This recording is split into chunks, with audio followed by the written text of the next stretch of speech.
চাঁদপুরে ইলিশের পাশাপাশি বিভিন্ন প্রজাতির মাছের আমদানি বেড়েছে। নিউজটি দিয়েছেন বাংলাদেশ থেকে আমাদের বিশেষ প্রতিনিধি মোহাম্মদ মাহফুজুর রহমান। চাঁদপুরে ইলিশের উৎপাদন বৃদ্ধির লক্ষ্যে মার্চ এপ্রিল 2 মাস জাটকা সংরক্ষণ অভিযান 30 এপ্রিল মধ্যরাতে শেষ হয়েছে। এরপরই চাঁদপুরে পদ্মা মেঘনা ইলিশ আহরণে নেমেছে জেলেরা। মতলব উত্তরের ষাটনল থেকে হাইমচরের চর ভৈরবী পর্যন্ত নৌসীমানায় হাজার হাজার জেলে মাছ আহরণে এখন নদীতে বিচরণ করছেন। এতে জেলেদের জালে ইলিশের পাশাপাশি বিভিন্ন প্রজাতির মাছ ধরা পড়তে শুরু করেছে। আসছি আপনার নারায়ণগঞ্জ থেকে। বাজার যা দেখলাম মনে হলো যে দামটা একটু বেশি আর কি। মাছের দাম মাঝারিগুলোর তুলনায় বড়গুলোর দাম অনেক বেশি, দাম অনেক ফারাক। মাঝারিগুলো যদি হয় 1500 টাকা, বড়গুলো হয় 2200-2300 টাকা। এইসব অনেক দাম এখানে। মাছ তুলনামূলক এখন বেশি, মাছটা স্বাদ এখন কেনার মতো স্বাদ নাই। আমি চট্টগ্রাম থেকে আসছি ইলিশ মাছ নিতে। মাছ মোটামুটি অনেক কম মাছ, কিন্তু দামটা একটু বেশি। একটু কম হলে মনে হয় যে আমাদের মধ্যবিত্ত মানুষদের জন্য ইলিশ মাছ খাওয়াটা মানে ইজি হয়ে যাবে। অবশ্যই না, সাধ্যের মধ্যে তো নাই।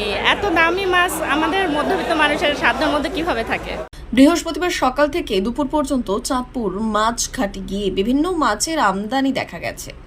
মূলত মাছের সিজন তো এখন না ভাইয়া, মাছের সিজন হলো শ্রাবণ ভাদ্র মাসে যেই মাছের সিজনটা, ওই সময় মাছ বর্ষাকাল থাকে, পূর্ব মৌসুম থাকে, ওই সময় মাছ থাকে বেশি, আর ওই সময় মাছের দাম একটু কম থাকে। এখন মাছ নাই বিধান দাম একটু বেশি।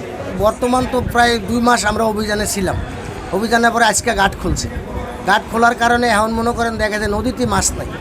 নদীতে মাছ না থাকার কারণে আমাদের ব্যবসায়ীদের অনেক সমস্যা পোহাতে হয়েছে।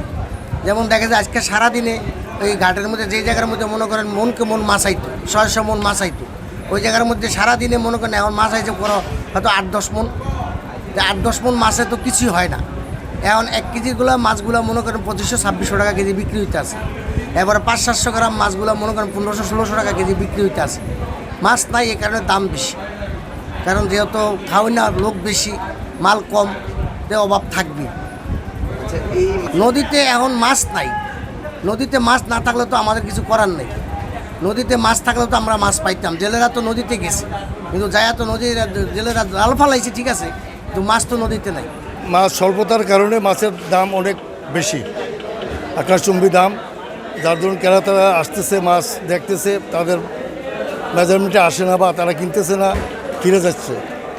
পদ্মা ও মেঘনা নদীর বিভিন্ন এলাকা থেকে জেলেরা ট্রলারে করে, আবার অনেকে জেলে নৌকোয় মাছ নিয়ে সরাসরি ঘাটে নামছে। 24 মেট্রিক টন জাটকা আমরা উদ্ধার করেছি।